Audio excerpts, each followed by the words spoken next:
We are really delighted today to have Osamah Khalil, professor in Maxwell's History Department, with us today. Professor Khalil is an associate professor of history and a historian of U.S. foreign relations and the modern Middle East. He's the author of America's Dream Palace, Middle East Expertise and the Rise of the National Security State, published by Harvard University Press in 2016. His book examines the influence of U.S. foreign policy on the origins and expansion of Middle East studies and expertise from World War I to the global war on terror.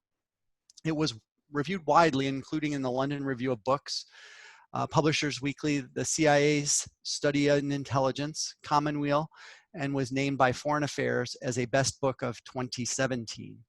Professor Khalil has also been a frequent media commentator and contributor, including for the Huffington Post, the Los Angeles Times, The Hill, and Al Jazeera.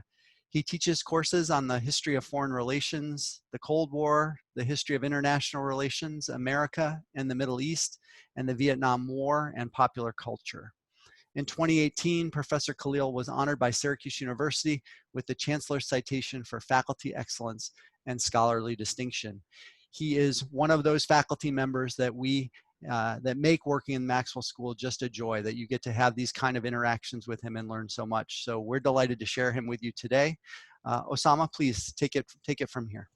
Scott, thanks for that very generous introduction. And thanks to Jessica for helping to organize. And thanks to all of you for joining the call and the discussion. And I hope you're all well in this difficult time. And even though this is a virtual discussion, before we begin, it's important to note that we recognize with respect the Onondaga Nation, the indigenous people on whose ancestral land Syracuse University now stands. And I believe it's also important to acknowledge and support those struggling against institutional racism and structural violence and working toward a better future today. So today's talk is presented as U.S. foreign policy and COVID-19, but I welcome a broad discussion on the issues around U.S. foreign policy and foreign relations that includes, but it's not limited to, the pandemic. And I'm going to touch on some of those issues in my prepared remarks, setting us up for the discussion. And this is really a remarkable time, as you all know. I mean, not only is there a global pandemic, but we're in the middle of an election year and only several months away from the election. There's a sharp economic downturn that appears to be leading into, if not already, a very deep recession. And there are, of course, as I mentioned already, large-scale protests against institutional racism in the United States and even globally. And we're seeing these protests globally and a response globally. And of course, it occurs as we begin the second decade of the 21st century. And so that really, I think, helps set up this discussion, which is what will define American power over the next decade and beyond. So when we think of U.S. foreign policy or U.S. foreign relations, what are those major drivers? Will it be defined by great power rivalries and conflict in a way that we saw really into the 1990s and with the end of the Cold War, with an emerging Cold War with China, perhaps, a new Cold War with China, perhaps tensions with Russia, or as we've seen over the past 2 decades, perhaps longer, will be defined by small conflicts and counterterrorism. One of the more emerging discussions, and this includes back to 2016, and it's something that President Trump talked about, was that he wanted to end the endless wars that the United States was in. Will those unravel over the next decade, or will they continue? And of course, how will the U.S. face global threats and concerns like pandemics and climate change? Now, one of the points I want to make several times today is that COVID-19 has helped erase the distinctions between domestic policy and domestic issues and foreign policy. This is not new. And in fact, it's not just limited to health or to pandemics. But in a pandemic, especially in an era of global trade and global travel, the decisions and policies made by one country can have dramatic implications and consequences for the rest. This is, of course, not just related to the United States, but as we've seen with China, but of course with the United States being the world's largest and most impressive military, the most powerful nation in the world, the richest nation in the world. Decisions made by the United States have global consequences.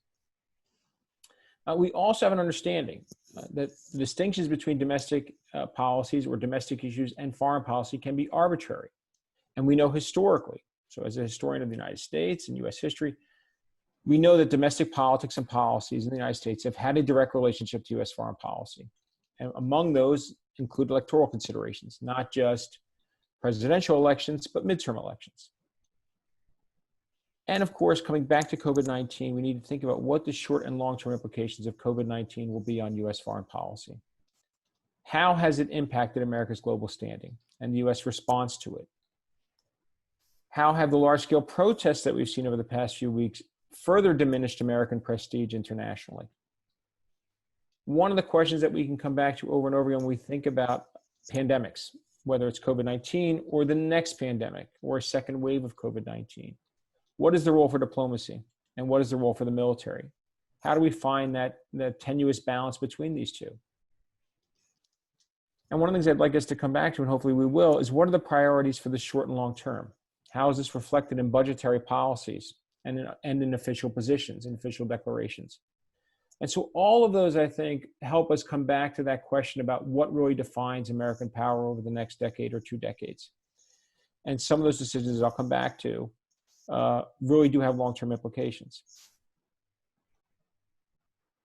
Now, this really is a remarkable year. In January, if I'd given this talk in January, we likely would have talked about several major issues. And we can think about coming into January 2020. What were some of those emerging trends and tensions, and how have some of them been further exposed by COVID-19? One of the largest issues that was outstanding was a trade war between the United States and China, the U.S.'s largest trading partner, that has escalated, and the tensions between the U.S. and China. And tied into that was Washington's verbal support for protests in Hong Kong. And what we've seen is a real discussion, an open discussion now, in a way that there had been attempts to try and avoid a new Cold War with China. There seems to be, in a sense, both sides lurching towards this. And one question that we can come back to, is a new Cold War with China inevitable? Is it desirable? And how would this Cold War be different than the one with the Soviet Union, right? The United States had very, very limited trade relations with the Soviet Union before the Cold War, had very limited relations with the Soviet Union, including at its height during World War II. It's a very different situation with China. We can come back to that. I'm sure some of you have questions about that. How has COVID-19 now further impacted not just the trading of rhetoric between Beijing and Washington and the attempts to blame China not just for its poor response, but attempting to, as some in Washington argue, not being forthright about what was happening or sharing information, and still not being forthright about the situation. And of course, China rejecting a number of these claims. And in a sense, also attempting its own version of soft power by shipping out personal protective equipment and attempting to deal in a sense with the rest of the world in sharp opposition to the United States. One of the other major issues only a few months ago, and still is an issue, and we'll come back to this, are the tensions with Iran. So since coming into office, the Trump administration has adopted a maximum pressure policy toward Iran. The Trump administration withdrew from the nuclear agreement negotiated by President Obama. It renewed and expanded sanctions on Iran. And in January, there was the assassination of Iran's Major General Qasem Soleimani and 10 others. And of course, Iran's retaliation. And one of the things that this has done has led to regional tensions in the Persian Gulf and more broadly. Now, that all looks very different following COVID-19. However, one of the issues, and I'm happy to come back to this, is that there are elements within the Trump administration, particularly the Secretary of State, who have argued that it's not just the United States that's had difficulty with COVID-19, but of course, Iran has had a number of difficulties in dealing with it, and a high number of cases as well as fatalities. And one of the things that we can think about is, unfortunately, is that the Secretary of State Mike Pompeo has decided that this is a good time to continue the pressure. The belief is that this will actually help the maximum pressure policy succeed. That remains to be seen, and that seems to be very difficult. But Iran has not backed down. In fact, in election in February, hardliners came into power that are intent on not backing down from in the face of sanctions and the Trump administration's maximum pressure policy. There are, of course, tensions with Russia. And with the U.S. withdrawing, again, the Trump administration withdrawing from the Intermediate Nuclear Forces Treaty, that takes us back to the Cold War and the Reagan administration, as well as investments in new types of missiles, hypersonic missiles. One question that's now emerging is a new arms race inevitable? Is this desirable? And one of the issues I'm going to come back to is when we think about budgetary priorities, has COVID-19 helped us to think about where we're spending our money and how we should be spending our money? And of course, there's tensions over Syria with Russia that remain, and the Syrian civil war. Now, the war in Afghanistan is some 19 years old. As I've mentioned to many of my undergraduates, it's basically been going on as long as many of them have been alive. The Trump administration did finalize a peace treaty with the Taliban that includes the withdrawal from Afghanistan over 14 months, the ending of its training programs of the Afghan security forces, the withdrawal of advisors, so a full withdrawal. But there is the remaining question of will it hold? And there have already been problems with even implementing the initial stage of the peace treaty other than the withdrawal, and that includes a prisoner exchange. And that takes us back to another question, which we can come back to, which is, what is the future for Afghanistan and for U.S. relations with Afghanistan? Particularly, we talked about many of us have lived in a post-9/11 world, and now we've talked about moving into a post-COVID-19 world. That remains to be seen. But one of the key things about the peace treaty with the Taliban is that the Afghan central government, America's ally, was not involved in negotiations and has been dragging its feet in implementing the prisoner exchange, which is that initial stage. And so one question is, what's the future for Afghanistan with a weak central government and a very strong shadow government that is run by the Taliban? Now, of course, in January 2020 and February 2020 were some of the hottest months on record. And this takes us to the issue of climate change, one that we know is a global issue that needs to be addressed and, quite frankly, is not being addressed. And so we would have had a very different discussion about climate change before COVID-19 based on just basic temperature data and things that were being observed, but as well as the reality that the United States has abandoned or not abiding by international agreements related to climate change. And this has deep implications, not just for us, but for our children, for our grandchildren. And it also has implications for future pandemics. As the World Health Organization has discussed, and as many scholars have written about, it makes them more likely. This, combined with international travel and trade, with other factors, that there's some belief that COVID-19 is a once in a generation or a once in a century occurrence. It is not. And in fact, what we may see is that not only will they be more frequent because of climate change, but more deadly.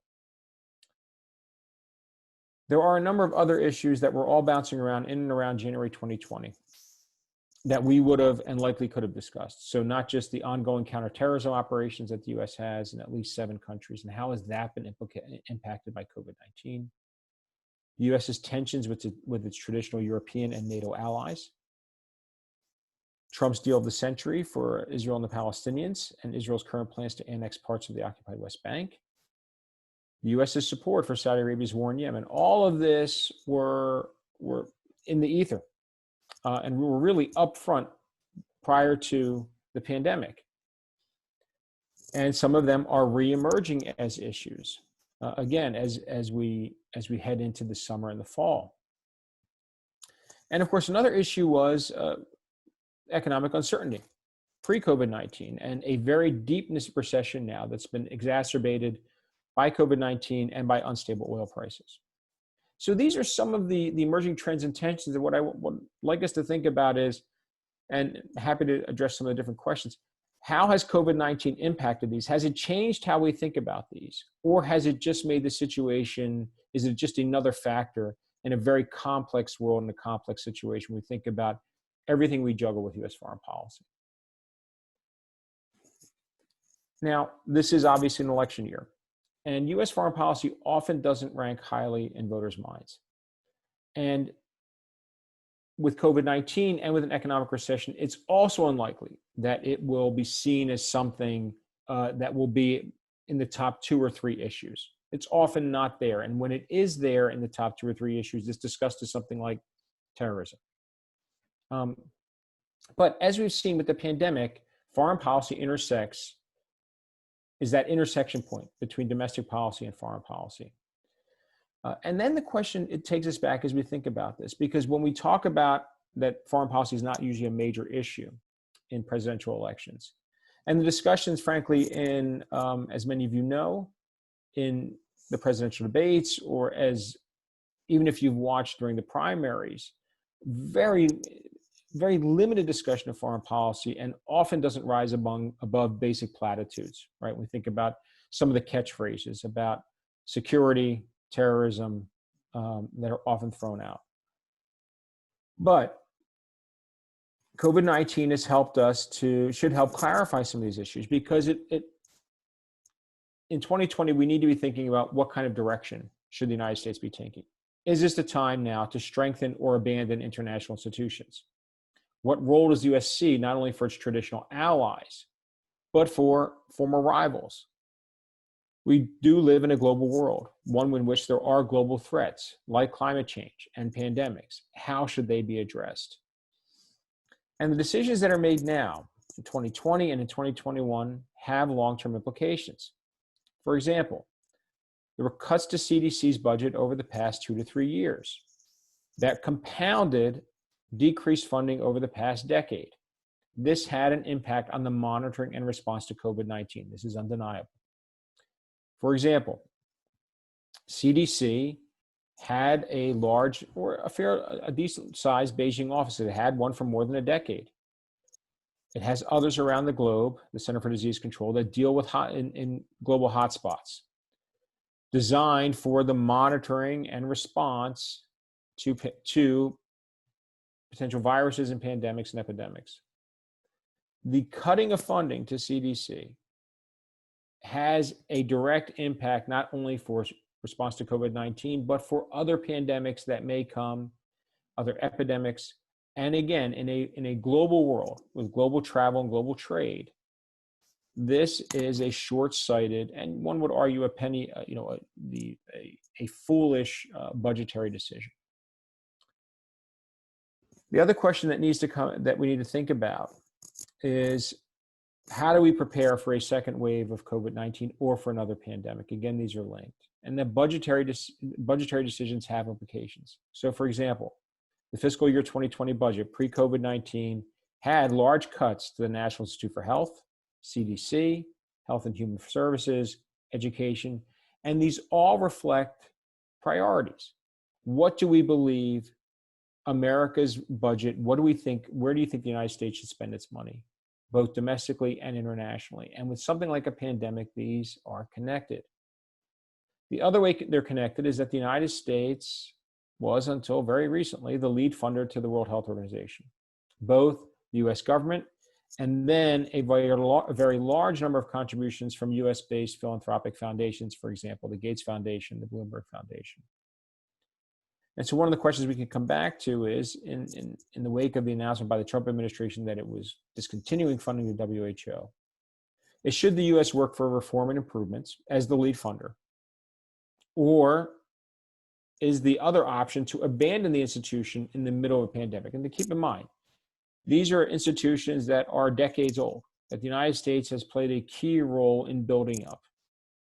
And what are the implications of these actions? Who steps into the breach? Who should step into the breach? What is the role of the United States as the lead funder of WHO to help improve that organization? And is that its responsibility? Or is the responsibility to walk away?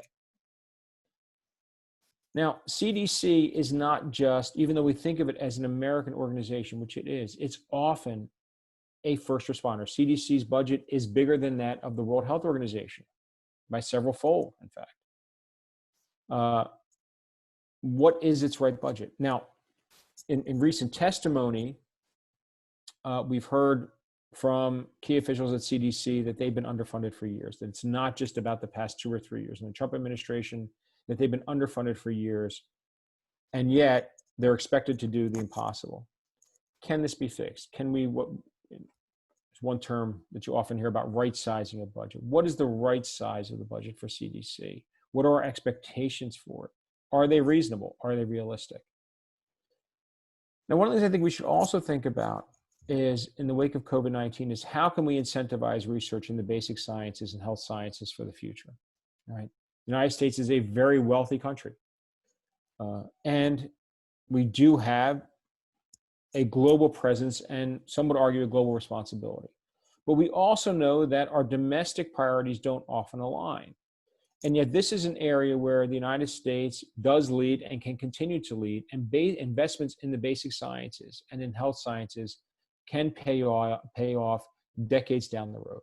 They also help reinforce and support leading universities, leading research institutes. And is that where we want to fund, where we should be spending our money as taxpayers and as voters and as citizens? Now, before COVID-19, there was a shift in economic power that was underway. And this may stall, and it's expected to stall with the global downturn. But there are a number of factors to consider. How does that shift in economic power? And so this would be a shift in which we're seeing China and India, and projections that China and India will have larger economies than the US by the middle of the century, if not earlier. How does that impact America's place in the world, its role in the world? How have other powers historically reacted to these shifts? So if we think about Great Britain, how will China's relations with its trade partners and other rivals also impact this? And then there's the rise of emerging economies, right? What are often known as the E7, the emerging 7 economies. And how will that lead to this shift, particularly after COVID-19, in the international order, what we think of as the international order? How will the US respond? How will the US's allies respond, particularly as we see emerging nations coming up? And expecting more as their economies grow, expecting more political power, quite frankly, whether at the UN or more respect diplomatically in the world. And again, how does the US respond to these shifts in global economic power? How can we see the link between domestic politics and priorities and foreign policy? So to sum up, I want a couple things to think about when we think about US foreign policy and US foreign relations. This balance between diplomacy and military action that too often have been blurred, and you could argue for the past 19 years have been essentially blurred over the past 19 years, with too much of an emphasis on military action and less emphasis on diplomacy. But COVID-19 has demonstrated there are real limits to what a military can do. And this was also demonstrated, it's not just this was just about COVID-19. We've seen this in Afghanistan and Iraq, right? That there are limits to what military action can achieve and how important diplomacy can be. It's also important to consider how domestic politics impacts American prestige. Now, this was an important issue during the Cold War, especially around civil rights and race relations. It was a key driver in race relations in the United States, and in the attempts by, whether it was the Eisenhower administration or the Kennedy and Johnson administrations, to address civil rights, and it remains an issue today. And of course, there's also a sharp disparity between the image of the United States as the wealthiest and strongest power on the planet and its struggles to respond to COVID-19, and especially with things like personal protective equipment for medical personnel, reporting, a range of issues. And finally, when we think about the role of global responsibility that the U.S. has assumed since the end of World War II, and its key role in international organizations and agencies, and the role of domestic politics, especially over the past 2 decades, where we've seen international organizations and agencies be dismissed and seen as expendable, only to find out very quickly that they're not. And so with that, I want to thank you again for joining in, and I look forward to your questions. Professor Khalil, thank you very much. To our guests, I would ask you, if you have an interest in asking a question, you can raise your virtual hand using the participants icon in the bottom of the screen, and you can raise your hand, leave it raised, and we'll call on you. You can enable your microphone and ask your question. Or if you prefer, you can type it in the chat box and we will ask your question for you. Professor, I did have a question that did come in, and I certainly share it as well, but if you would talk a little bit about the relationship between the United States and the World Health Organization, sort of where it is and where it's going and what's happening. Sure. Well, WHO, for those who don't know, was founded in 1948. It's based in Geneva. Its budget is roughly about a little bit over $4 billion. It's not very big in terms of a budget, considering what it's expected to do. It has about 7,000 employees, and most of its budget is dedicated to specific projects. It has very little discretionary funding available. And it relies on about 20 countries for the vast majority, for almost 80% of its contributions. And that includes, as I mentioned, the United States as the lead funder. Now, in comparison, US CDC has a much larger budget, and CDC is often the lead response agency working with and coordinating with WHO. Now, WHO, it's not just related to COVID-19, has been criticized for its response to other issues, including Ebola, several Ebola outbreaks, and they've promised reform a number of times, and there have been minor reforms, but there's still a lot of criticism of WHO, including its response to COVID-19. The question that then comes back is, what is the best way, considering the Trump administration appears now to, and has claimed it's going to cut off funding to WHO? What's the best way to do this, especially in the midst of a pandemic? What kind of reforms are needed? How do you institute those reforms? And would a better way to do this be for the United States? Because actually the United States, in terms of its contributions, gives far more than, say, China or Russia or India do. And would a better role for the United States be, again, to use diplomacy to work with other countries, including its allies, not just to push for reforms, to push for a more effective response and responsiveness by WHO, but also to get some of those countries like China and Russia to give more funding to WHO in hope for improvements. We could argue that $4 billion is, and WHO would claim this as well, that this is insufficient for the mandate it has. It's insufficient to deal with some of the issues. And I think one of the things we should also come back and think about is some of this is about strategic investments, right?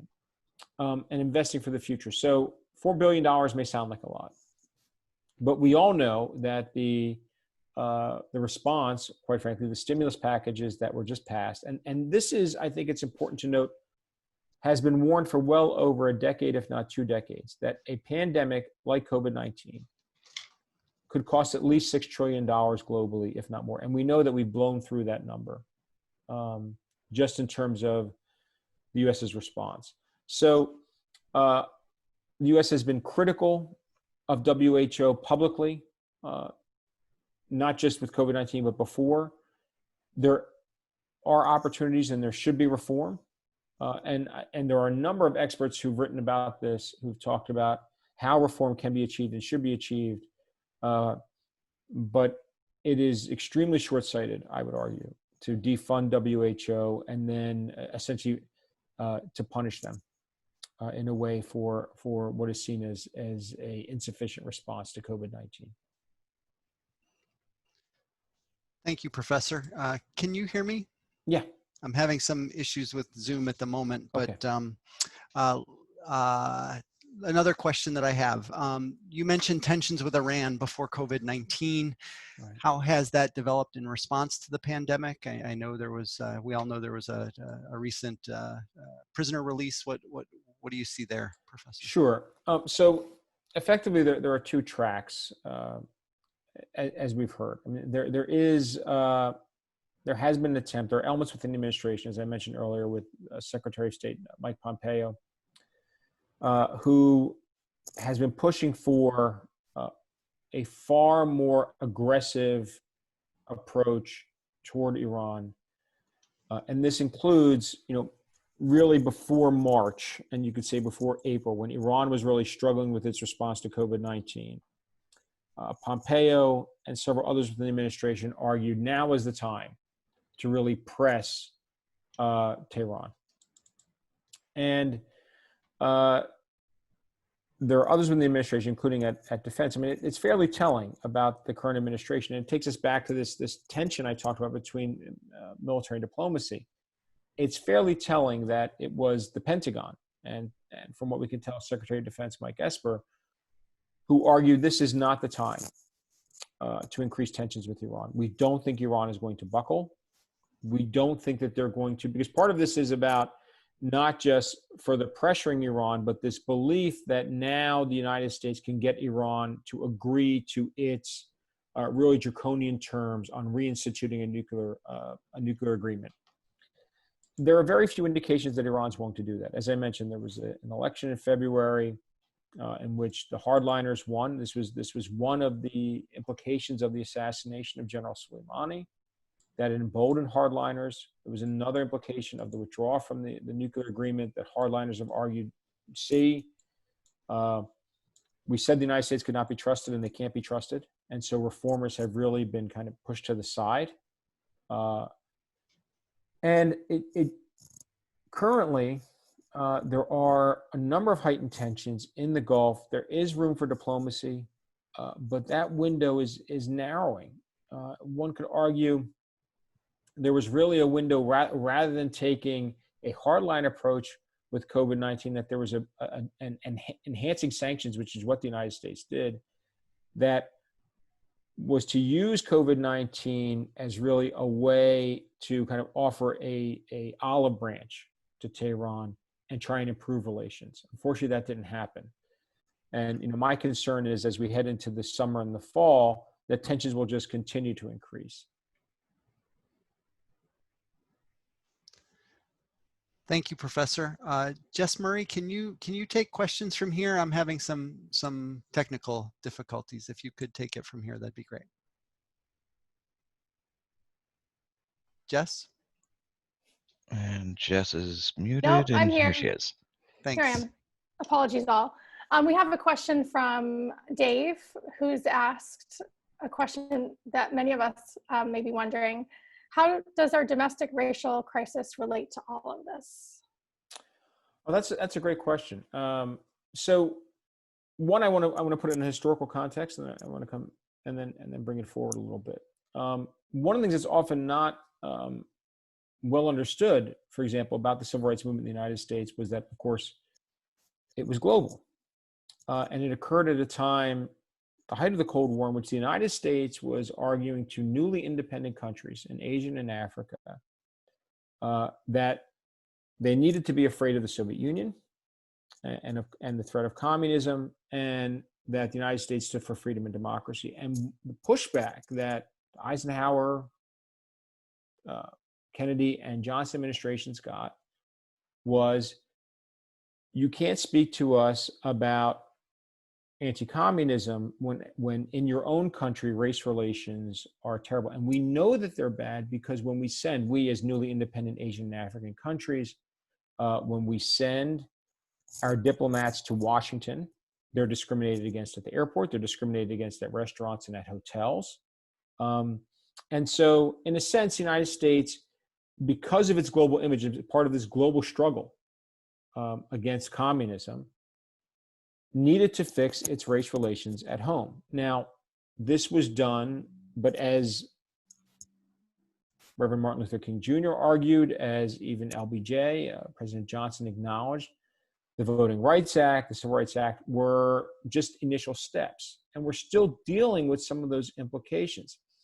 But when we talk about the United States as a global leader, and as a symbol of democracy and freedom, and we talk about democracy and promoting democracy and freedom abroad, and about human rights and human rights promotion abroad, it is very difficult to do that when at home our own citizens are not treated equally and fairly. And when we know that there is systemic issues at home that have that not only damage America's standing abroad, but damage us at home. Now, there's another implication as well, which is that what we've seen is, I talked about this tension between diplomacy and military action.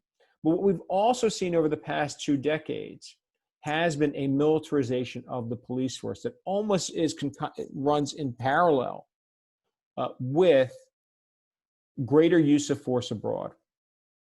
And so one of the discussion points that I think we can have is, how is it that at the same time we've seen, taking us back to these budgetary tensions, for example, in an era of a ever increasing Pentagon budget and cuts to things like NIH, education, health and human services, we see that replicated domestically and at the state and local levels, where we're seeing budgets for police increasing, and not small increases, in some cases exponential increases for police, for prisons, and at the same time sharp cuts in education and in health spending.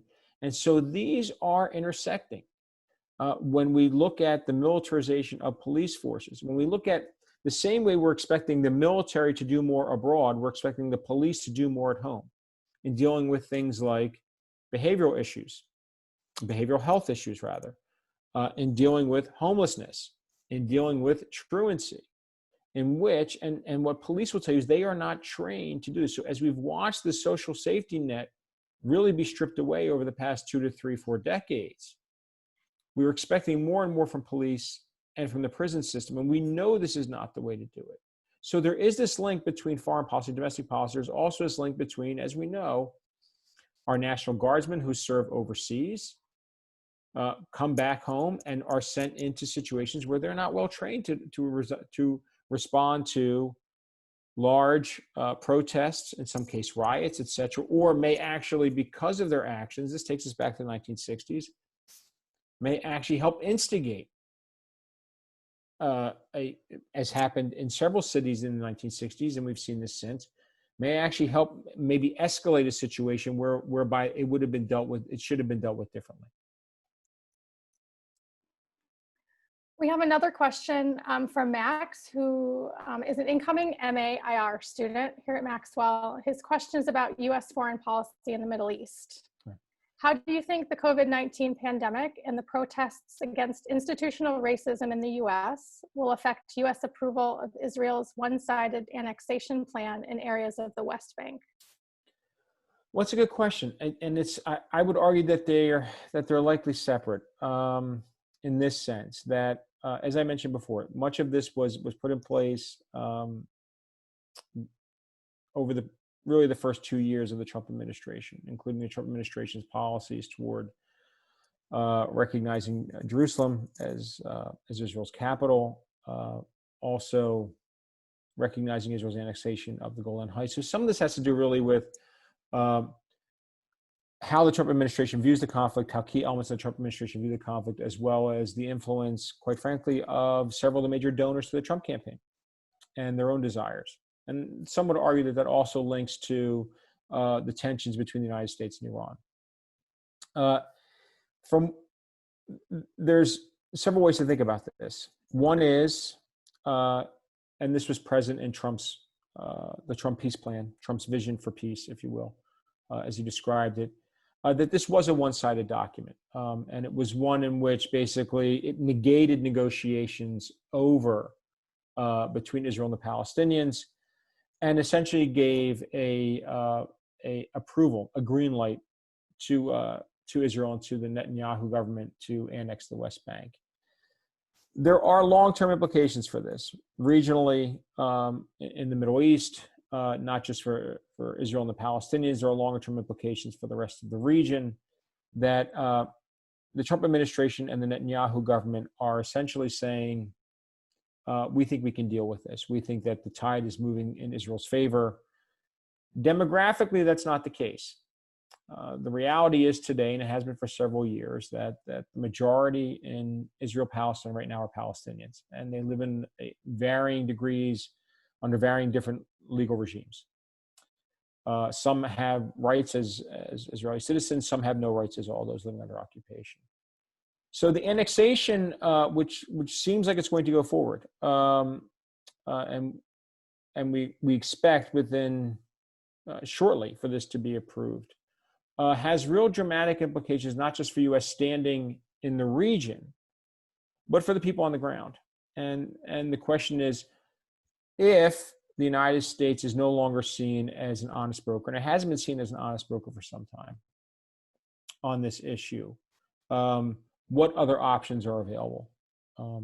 And one could argue that the large-scale protests offer one avenue, right? If negotiations at the high level aren't going to work, and there really isn't a negotiating partner either on the Israeli side, and there isn't a mediator on the side of the United States, where it's seen as not an effective or an honest mediator, then perhaps another message should be sent, and that is for a broad-based coalition of activists, both in the United States and in Israel-Palestine, those who are committed to equality and anti-racism, can unite to achieve equal rights for all. Our next question is from Shasha, and the question asks, where do you see the US-China relationship going this year and possibly in the following years if Trump was reelected? What kinds of foreign policies would likely to be conducted at many important aspects like travel, higher education, immigration from the American side? That's a great question. And it's one we're seeing some elements of this already. Some of this is in rumors about limits on student visas. Now they're claiming that the administration is going to limit visas for Chinese students who are tied to the military, but it's not clear to the Chinese military. It's not clear what that means. Unfortunately, the Trump administration has pursued this very aggressive trade war with China, and doesn't have much to show for it. And so you're hard pressed, and that's before COVID-19. Now, the level of rhetoric and the level of action, I think, around COVID-19, and part of this has to do with the election, with the 2020 election. You could argue that there's two ways you can often think about this. That one is if Trump is reelected, that it may offer him a chance to hit the reset button and kind of rethink some of the policies that he tried in the first term. I think that would not be within his character. I think what we've seen instead is that he and his advisors really haven't thought about and don't spend a lot of time thinking about the implications, short or long term, of their policies, especially when they go bad. There's this belief that they can just use pressure, and if pressure doesn't work, more pressure can be applied.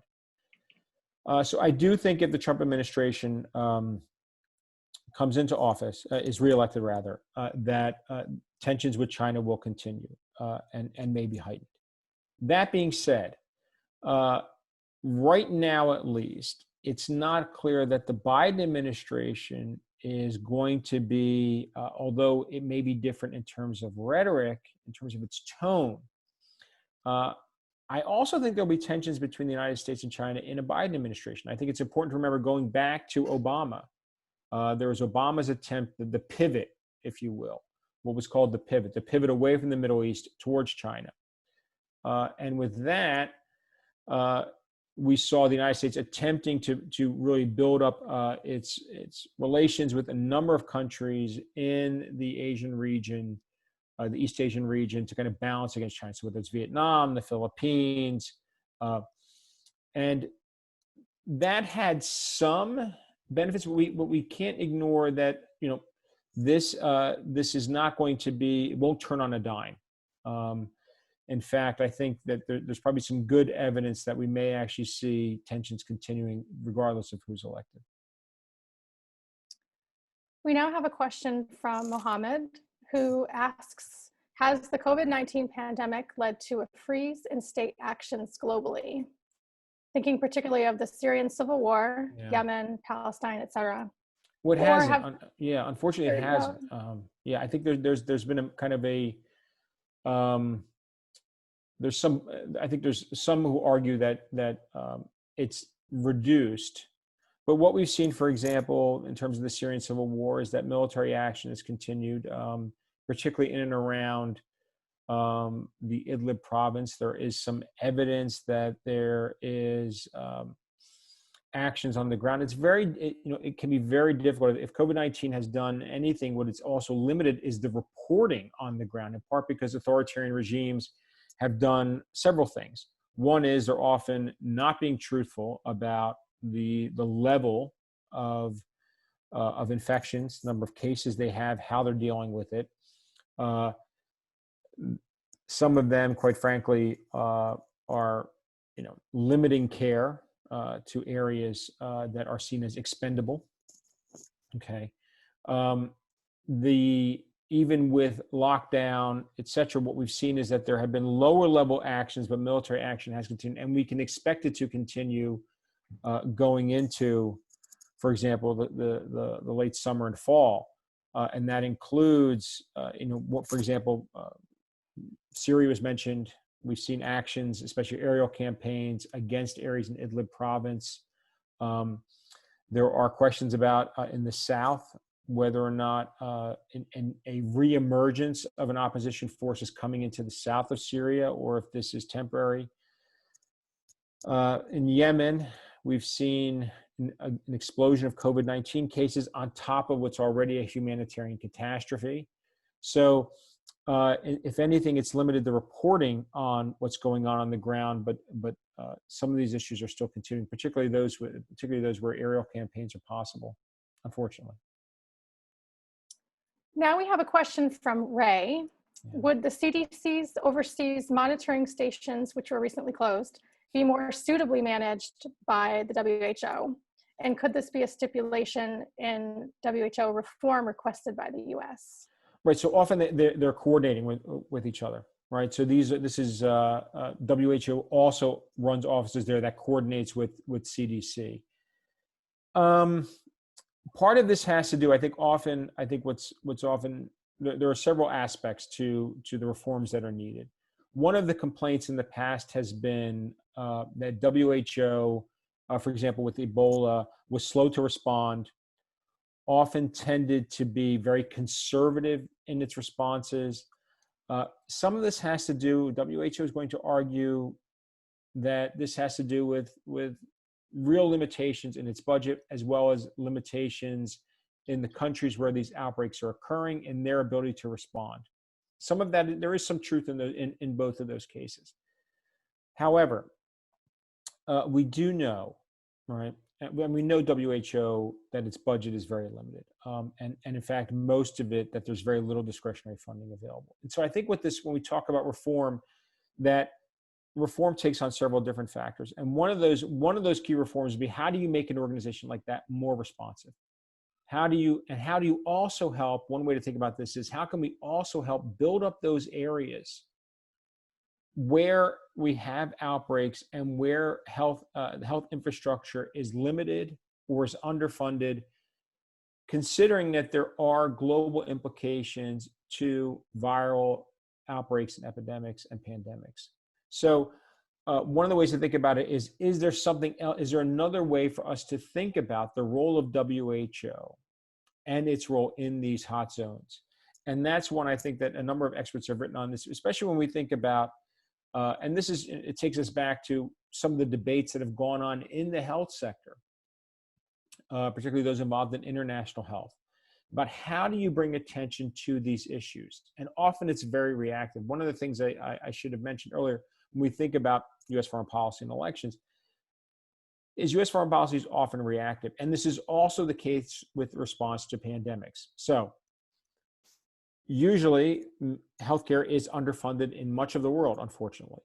And it's only in response to outbreaks and epidemics that there is the Russia funding and the Russian response. One of the things that happened after 9/11 was that there was an attempt, by a number of international health experts to try and argue, look, health security is a key aspect of security in general.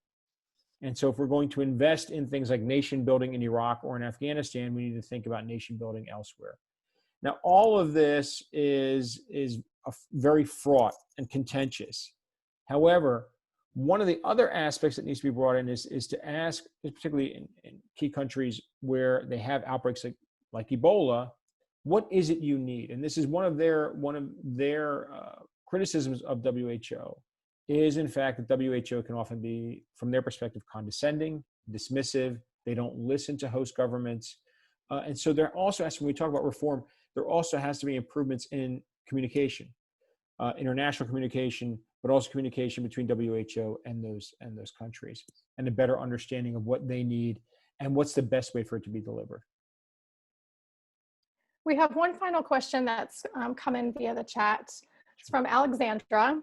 How do you think the US in the current administration begins to rebuild their international reputation following the poor COVID response and response to the recent protests? It's a great question. I think, unfortunately, what we've seen, and we've seen this is not just really with COVID-19, but really it's been fairly consistent for 4 years, is that this administration has not really focused on effective messaging. It's focused on messaging through a range of channels and with a rhetoric and tone that is unique and problematic. There also doesn't seem to be in the administration a desire to appeal internationally. There is a desire to appeal to a base of voters. And this is, again, when we think about this link between domestic politics and foreign policy, how does that appear internationally, right? That appearance. And again, you know, with social media and with Twitter, we have an international audience for these tweets that are often focused on a very narrow domestic audience. And because it is so unprecedented, both in terms of the way this information and this communication is being delivered, but the manner in which it's being delivered and the tone in which it's being delivered, this has had an impact. Now, the administration, quite frankly, does not seem to care. And I think this is was even demonstrated well before COVID-19 when we think about immigration policies, right? Whether it was the travel ban or it was the flagrant break with international law on issues around asylum, on issues on the southern border, the administration has not really cared how it appears internationally. And we can also see that in the way the president has acted on the international stage. So I don't believe in the remaining months before the election that we're going to see any kind of change there internationally. There is a question as to whether or not how the president and his advisors will change heading into the November election. But again, that will also send a message internationally, as it is now. I think we could point to specific tweets that have come out, since the protests have been, since the past 2 weeks with the protests. None of them have been helpful domestically or internationally. And so I think there's a real question about how the United States appears. What is the message we want to send? And that's just we as citizens, we as a country. And COVID-19 has helped bring some of that, I think, out in the open about where really are we headed as a country and as a global community. Do we think of ourselves as a global community? And if we don't think of ourselves that way, the reality is pandemics will force us to think that way. And I think some of that has really come, really become clear with the response to just the limits that have been exposed in how the United States has responded to COVID-19 domestically, and its limited ability to help internationally.